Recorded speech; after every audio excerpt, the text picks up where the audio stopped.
Hello friends, स्वागत है आप सभी का आपके अपने यूट्यूब चैनल लर्निंग अड्डा 21 में। और साथियों, मैं हूं संजय सिंह यादव और आज इस वीडियो में हम लोग डिस्कस करने वाले हैं मेंसुरेशन के दो बहुत ही महत्वपूर्ण क्वेश्चन के ऊपर। ये क्वेश्चन जो है बहुत अधिक बार आपके रेलवे एग्जाम हो, चाहे आपका लेखपाल भर्ती परीक्षा हो, चाहे आपका उत्तर प्रदेश पुलिस भर्ती या सब इंस्पेक्टर भर्ती परीक्षा हो, ये बहुत बार आपसे क्वेश्चन इस टाइप के पूछे गए हैं साथियों। और एक चीज़ और ध्यान देना है, जैसा मैं कि बार बार बोलता हूँ कि वीडियो ये जो दोनों सवाल लिए गए हैं ये ना ही आपके डायरेक्ट फार्मूले से लगने वाले हैं और ना ही ट्रिक से लगने वाले हैं साथियों। इसके लिए आपको बेसिक कॉन्सेप्ट इसका अच्छे से जानना ही पड़ता है। और जैसा कि मैं बार बार कहता हूँ कि कॉन्सेप्ट ही पावर होता है। तो साथियों, ये जो सवाल लगेगा ये बिल्कुल प्रिंसिपल के यह बिल्कुल इसके मूल कॉन्सेप्ट पे आधारित है साथियों। और साथियों, आप इस वीडियो में अंत तक बने रहें, तभी इसके लगाने के आप वो तरीके को अच्छे से जान पाएंगे। साथियों, यदि आप नए हैं, अभी तक आपने हमारे चैनल को सब्सक्राइब नहीं किया हुआ है, तो कृपया करके साथियों सब्सक्राइब कर लीजिएगा। और चलिए हम लोग सीधा क्वेश्चन पे चलते हैं। क्वेश्चन कुछ इस प्रकार से लिया गया है, यदि किसी खोखले राइट सर्कुलर सिलेंडर की बाहरी व आंतरिक त्रिज्याएं क्रमशः कैपिटल आर और स्मॉल आर है और ऊंचाई स्मॉल एच है, तो कुल पृष्ठ का क्षेत्रफल क्या होगा।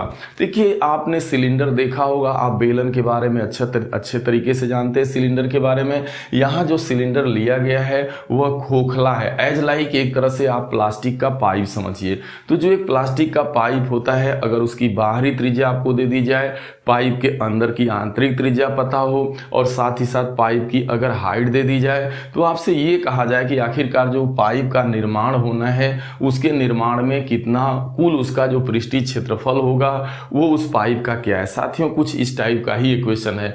तो आइए हम लोग देखते हैं। ना ही यह जो सवाल है, ना ही बेलन का जो आपका जानते हैं कि जो वक्र पृष्ठ होता है 2πRH डायरेक्ट उससे भी नहीं लगने वाला है, एक तरह से देखा जाए उसका यूज है।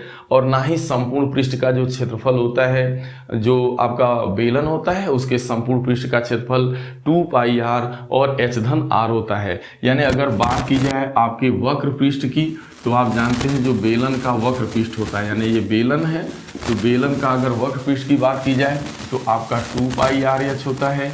और अगर इसके आप संपूर्ण पृष्ठ की बात करते हैं तो ये आपका 2πR और H⁻R होता है। हालांकि इसका यूज होगा, इसका यूज आपका नहीं हो पाएगा, भले कुल पृष्ठ पूछा है। तो यहाँ कुछ टेक्निक्स है, चूंकि पाइप है तो वही आपको बताना है।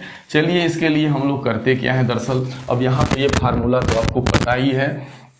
अब यहाँ पे हम लोग एक जो है खोखला बेलन बनाते हैं और इसी के सहारे इस क्वेश्चन को आपको लगाया जाएगा।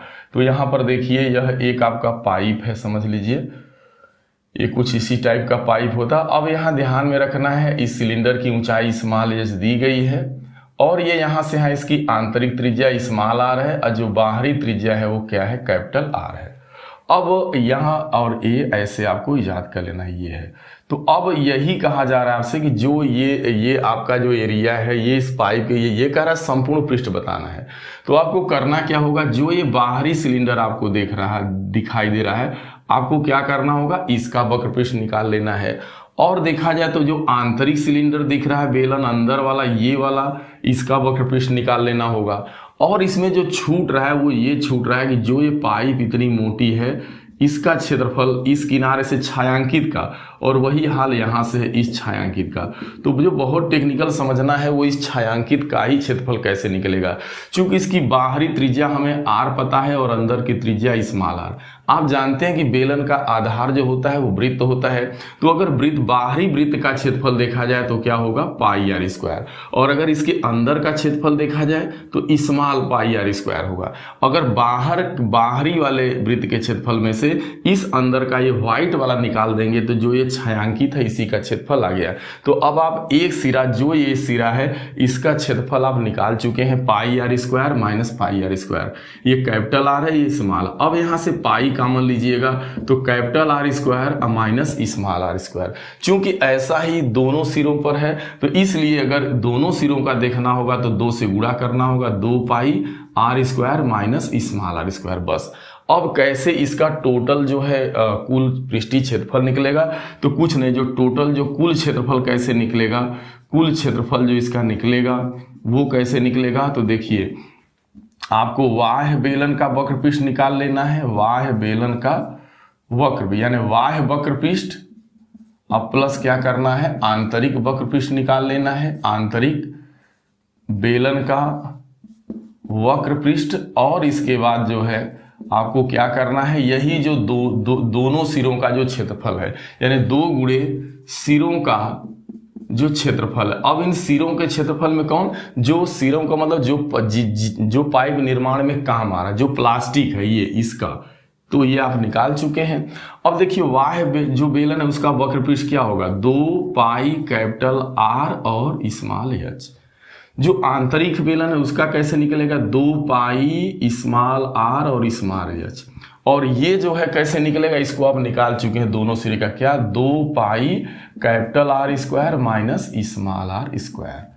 अब आपको एक काम करना होगा, यहां से देखिए 2 पाई आपको कॉमन ले लेना है, यहां भी 2 पाई है और एच है, यहां भी 2 पाई है और एच, तो इसको एक पद बना लीजिए और इसको थोड़ा सरल कर लीजिए। तो यहां से 2 पाई एच कॉमन लीजिएगा तो capital R plus small R बचेगा। यहाँ 2 पाई है, इसको तोड़ दीजिए वर्गांतर में, capital R plus small R, capital R minus small R, ठीक है। अब यहाँ क्या करना है आपको, 2 पाई, देखिए यहाँ 2 पाई है, यहाँ भी 2 पाई है, और इसके बाद capital R plus small R, 2 pi capital R plus small R, तो आपको 2 पाई और capital R plus small R आपको कॉमन ले लेना है। जैसे ही कॉमन लेंगे आप तो यहाँ से स्मॉल एच बचेगा और यहाँ से क्या बचना है, देखिए यहाँ सॉरी यहाँ प्लस रहेगा, ध्यान में रखना है, यहाँ प्लस रहेगा, ये यहाँ चूंकि प्लस है, ठीक है, तो प्लस जो है क्या बचेगा, ये बच रहा है आपका capital R minus small R. यही आपको करना था, ये सॉल्व होकर छोटा रूप ले लिया, तो यही इसका हल हो जाएगा पहला वाला, यानी 2 pi capital R plus small R into capital R plus small H minus small R, यही इसका कुल पृष्ठीय क्षेत्रफल आएगा। तो बहुत आराम से इसको जैसे ही लगाना हो तो कुछ नहीं करना, आप बाहरी बेलन का क्षेत्रफल, बाह्य क्षेत्रफल धन आंतरिक क्षेत्रफल, फिर जो पाइप के निर्माण में जो पाइप लगी है ये बाहरी यानी एक सिरा, चूंकि बेलन का आधार वृत्त होता है तो वृत्त है, और यहाँ पे 2 आपके हैं वृत्त बन रहे हैं एक तरह से, और इसका क्षेत्रफल आपको निकालना मैंने बता दिया कि वृत्त के बाह्य क्षेत्रफल में से ये आंतरिक व्हाइट वाला घटा देंगे तो ये छायांकित का क्षेत्रफल निकल जाएगा। 2 का क्यों गुणा किया गया, कारण है कि यहाँ 2 सिरे हैं, ठीक है, आप समझ पाए होंगे। चलिए हम लोग नेक्स्ट क्वेश्चन पे चलते हैं। तो जो हमारा अगला क्वेश्चन है वो कुछ इस प्रकार से कहता है, एक कमरे की लंबाई चौड़ाई और ऊंचाई का अनुपात इतना है, यानी सॉरी, एक कमरे की लंबाई चौड़ाई और ऊंचाई का अनुपात 5:4:2 है।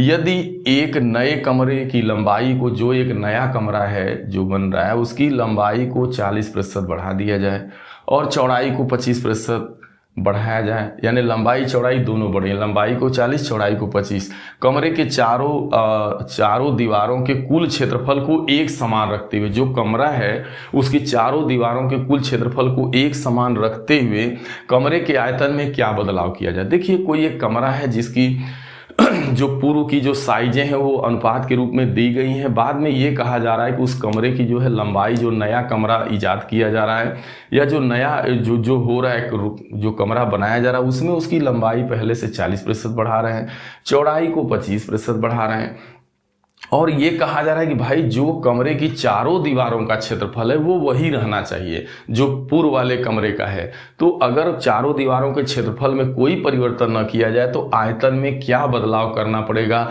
आयतन में पहले से कितना प्रतिशत वृद्धि आपको करनी पड़ेगी या क्या करना पड़ेगा, यही पूछा जा रहा है। देखिए इसको बेसिक तरीका से हम लोग लगाते हैं ताकि आपको अच्छे से समझ में आए। तो देखिए यहाँ पे आपको लिख लेना है लंबाई और ये लिख लेना है चौड़ाई और यहाँ पे आपको हो जाएगी ऊंचाई। कमरे में ये 3 बीमाएं होंगी। यहाँ अनुपात दिया गया है आपका 5:4:2। यही जो है कमरा, जो पहले वाला कमरा है उसका अनुपात भुजाओं का यही है। अब यहाँ से आप इसकी लंबाई को मान लीजिए कि माना इसकी लंबाई 5x है, चौड़ाई 4x इकाई है और ये 2x इकाई है। अगर ये तीनों को आपने मान लिया तो फिर इसका आयतन क्या होने वाला है भाई, तीनों का गुणा कर देना, अरे सॉरी 4x, इन तीनों का गुणा होगा। क्यों गुणा होगा? कारण ये है कि ये घनाभाकार हैं और इसका आयतन तीनों का गुणा करने से आएगा। तो ये 5 चौक का 20 और दूना के 40x क्यूब हो गया, यानी इतना घन इकाई आ गया। अब यदि इसका आयतन ये है तो कमरे की चारों दीवारों, क्योंकि देखिए यहाँ से दीवारों का क्षेत्रफल भी निकालना है, तो यहाँ से चारों दीवारों का फिर क्षेत्रफल निकाल लीजिए। चारों दीवारों का क्षेत्रफल, चूंकि कह रहा है कि भाई इसके चारों दीवारों के क्षेत्रफल को नहीं बदला जा रहा है, तो पहले हम ये तो देख लें कि भाई जो इसकी प्रारंभिक जो ये साइजें हैं, जो ये लंबाई चौड़ाई ऊंचाई है, इसके आधार पे कमरे की चारों दीवारों का क्षेत्रफल क्या था। तो यहाँ देखेंगे चारों दीवारों का क्षेत्रफल बराबर होता है 2 गुणे लंबाई धन चौड़ाई गुणे ऊंचाई। यही जो है 4 दीवार के क्षेत्रफल का फार्मूला होता है। चारों दीवारों का क्षेत्रफल इसी से निकलता है। 4 दीवारों के क्षेत्रफल को निकालने का बहुत ही बेजोड़ तरीका मैंने अपनी वीडियो में जो है पहले से वीडियो इसके ऊपर बना रखी है, आप जाके देख सकते हैं। अब देखिए 2 गुणे लंबाई क्या है 5x है, चौड़ाई क्या है 4x है, ऊंचाई कितनी है भाई 2x है। अब ये गुणा कर देना है। देखिए यहाँ 5 4 9 होगा, 9 दूना 18 दूना 36 जो है आपका x स्क्वायर हो जाएगा। 36x स्क्वायर वर्ग इकाई, चूंकि इसका वर्ग इकाई इसका यूनिट होगी। खैर यूनिट्स को ध्यान में नहीं रखना है फिलहाल यहाँ, चूंकि सवाल अनुपात को देखिए चारों दीवारों का क्षेत्रफल निकल गया। अब जरा ध्यान देना है आगे क्या हो रहा है। कह रहा आगे जो नया वाला है आपका जो कमरा है उसकी लंबाई पहले से 40% बढ़ रही है, तो उसकी लंबाई को 40% बढ़ाना है। पहले लंबाई क्या थी भाई 5x थी, उसको 40 बढ़ाना है, यानी 100 में 140 वृद्धि हो रही, तो 100 में जोड़ेंगे, यानी 140/100 करके देखेंगे। ये देखिए 0 से 0 कटा 7 और ये 5 से 5 कटेगा 7x आएगा। 5x गुणे देखिए 20 7 और 20 5 5 से 5 कट जाएगा 7x। चौड़ाई देखिए क्या हो रहा है, चौड़ाई को पहले से 25 बढ़ाया जा रहा है, यानी चौड़ाई है कितनी पहले 4x है, अब 25% बढ़ा रहे हो आप, यानी 125/100 कर दीजिएगा। वृद्धि हो रही है तो 100 में जोड़िएगा 25 25 5 125 25 चौको 100 4 से 4 कटा आपका 5x आ गया। अब देखिए यहाँ पर जो नया कमरा है उसके ऊंचाई के बारे में कोई लोकेशन नहीं मालूम है हमें, तो हम उसकी ऊंचाई मानेंगे। माना जो है माना कमरा की क्या भाई ऊंचाई कितनी है, आप उसको मान लीजिए कि माना कमरा की जो ऊंचाई है वो स्मॉल h है। तो अब जब कमरा की ऊंचाई आप मान लिए तो ऐसे हालात में जो है नया कमरा का आयतन आपको देखना है कि जो नया कमरा का आयतन कितना हो रहा है, कैसे निकलेगा। अब आपको मालूम है 7x गुणे 5x गुणे आपका h, तो आप देख रहे हैं कि 7 5 35, सॉरी इसको इसी पे पहले छोड़ दीजिए। अब यहां से एक काम करिए, कमरे का आयतन बाद में निकालिएगा, पहले आप चारों दीवारों का क्षेत्र, चूंकि एक हमें कंडीशन दिया गया है ना कि कमरे की जो चारों दीवारें उसका क्षेत्रफल नहीं बदलता। हमें ये तीनों बीमा पता चल गए, तो हम लिखेंगे नया कमरा का नया कमरे की दीवारों का क्षेत्रफल। तो जो उसकी जो चारों दीवार है उसका क्षेत्रफल कैसे निकलेगा, तो यही फार्मूला काम करेगा, 2 गुणे लंबाई धन चौड़ाई गुणे ऊंचाई। तो यहाँ देखिए 2 गुणे लंबाई कितनी है, तो लंबाई देखिए 7x है, चौड़ाई कितनी है 5x है, गुणे ऊंचाई h है। चूंकि देखिए कमरे का क्षेत्रफल वही रह रहा है, कमरे की चारों दीवारों का क्षेत्रफल वही है, जो इसका क्षेत्रफल है वही पहले वाले का क्षेत्रफल, यानी ये 36। तो कहने का मतलब जो आपका ये जो क्षेत्रफल आ रहा है यानी 2 और ये 7 5 12x × h, देखा जाए तो आप गुणा कर सकते हैं ऐसे, 7 5 12 दूना 24 जो XH है यही किसके बराबर हो जाएगा 36x स्क्वायर, क्योंकि यही कंडीशन दिया गया है कि इनके क्षेत्रफल आपस में समान है, जो पुराना वाला कमरा है पहले का और बाद का। तो बस यहाँ से x से x काट सकते हैं और देखिए यहाँ हो जाएगा, अब यहाँ जैसे ही काटिएगा तो 4 6 24 4 9 36 और ये 3 दूना 6 3 तिली का 9। देखा जाए तो आप देख पा रहे हैं कि यच का मान जो है, सॉरी जैसे यच को क्या लिख सकते हैं आप 3x/2, यानी जो ऊंचाई है ना वो क्या है ऊंचाई 3x/2 आ गई। तो अब आपको एक काम करना होगा, अब आपको क्या करना होगा कि यहाँ से आपको जो है कमरे का आयतन निकाल लेना, जो नया कमरा का अब आयतन आप निकाल सकते हैं, निकाल लीजिए। तो क्या होगा भाई लंबाई, तो लंबाई कितनी है 7x, चौड़ाई कितनी है 5x, ऊंचाई कितनी है 3x/2। अब यहाँ से आप देख पा रहे हैं, इसको हल करिएगा तो 7 5 35 और 35 का 3 गुना होगा 35 से 35 दूना 105, 105 और x क्यूब अब बटा 2, ये हो गया।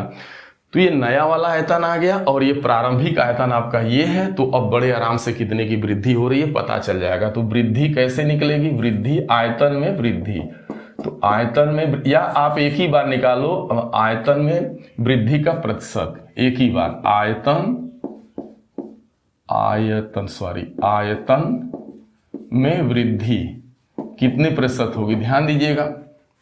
ये कैसे निकलेगा बहुत आराम समझिए। देखिए आप दोनों को घटा देंगे, यानी 105x क्यूब अपान जो है 2 में से आपको 40x क्यूब क्या करना होगा, घटाना होगा। अब बटा प्रारंभिक आयतन क्या होगा, 40x क्यूब होगा, और गुणे 100 कर देंगे तो डायरेक्ट जो है आयतन में कितने प्रतिशत की वृद्धि हो रही है आप मालूम हो जाएगा।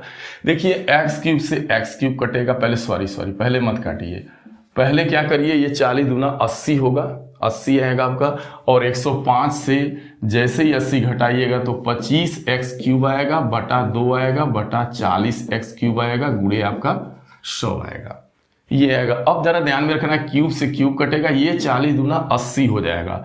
कहने का मतलब क्या होगा कि आपका 25 अब बटा 80 और गुणे आपका क्या हो जाएगा 100।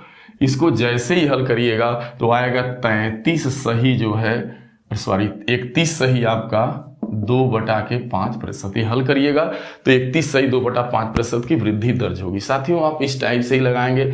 आपको देखिए एक बार मैं रिवीजन कर देता हूं। सबसे पहले जो भी रेशियो दिया गया है उसके सहारे आप लंबाई चौड़ाई ऊंचाई आप मान लेंगे। मानने के बाद आप उसका प्रारंभिक आयतन निकाल लीजिए और चारों दीवारों का क्षेत्रफल निकाल लीजिए। चारों दीवारों के क्षेत्रफल का फार्मूला आपको अच्छे से मालूम होना चाहिए कि 2 गुणे लंबाई धन चौड़ाई गुणे ऊंचाई। यहाँ पे आप देख रहे हैं आयतन 3640 x क्यूब आ रहा है और क्षेत्रफल उसका 4 दीवार का 36x स्क्वायर आ रहा है।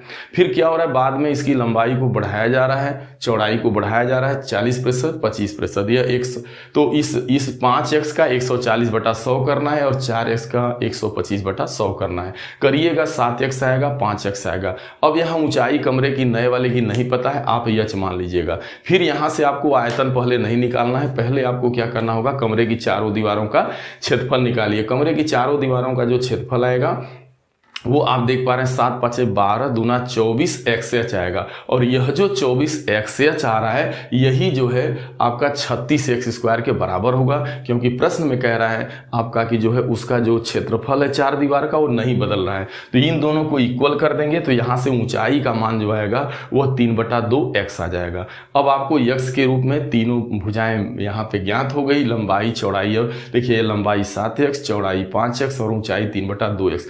हल करिए 105/2x क्यूब आएगा। अब बाद में आयतन ये हो गया, पहले आयतन ये था, दोनों को घटाएंगे तो आयतन में वृद्धि निकलेगी। अब कैसे प्रतिशत वृद्धि निकलती है, आयतन में वृद्धि बटा प्रारंभिक आयतन गुणे 100 कर देना है आपको, ठीक है। तो अब आपको यहां से पता चल जाएगा, जैसे ही हल करिएगा तो 25/80 गुणे 100 आएगा, और इसे सॉल्व करिएगा तो 31.25 आएगा। साथियों यहाँ पे आपने देखा कि जो है बहुत ज़्यादा जो है यहाँ पे कॉन्सेप्ट का लॉजिक था, यहाँ पे ट्रिक आपका काम करने वाला नहीं है। जब तक आपको अच्छे से बेसिक फार्मूला बेसिक कॉन्सेप्ट नहीं पता है तो ऐसे क्वेश्चन को लगा पाना बड़ा ही मुश्किल हो जाता है। साथियों ये वीडियो आपको कैसा लगा, मैं उम्मीद करता हूं कि ये वीडियो आपको ज़रूर पसंद आया होगा, और यदि ये आपको वीडियो पसंद आए साथियों तो अपने दोस्तों के बीच इसे शेयर जरूर करिएगा। साथियों चैनल को आप सब्सक्राइब करिएगा और जो है आप लाइक करिएगा साथियों, और आप जो है चैनल और आप वीडियो को के ऊपर आप कमेंट जरूर करें, क्योंकि हमें आपके साथियों कमेंट का इंतज़ार रहेगा कि ये वीडियो आपको कैसी लगी। साथियों आप मिलते हैं नेक्स्ट वीडियो में, तब तक के लिए आप सभी को बहुत बहुत धन्यवाद।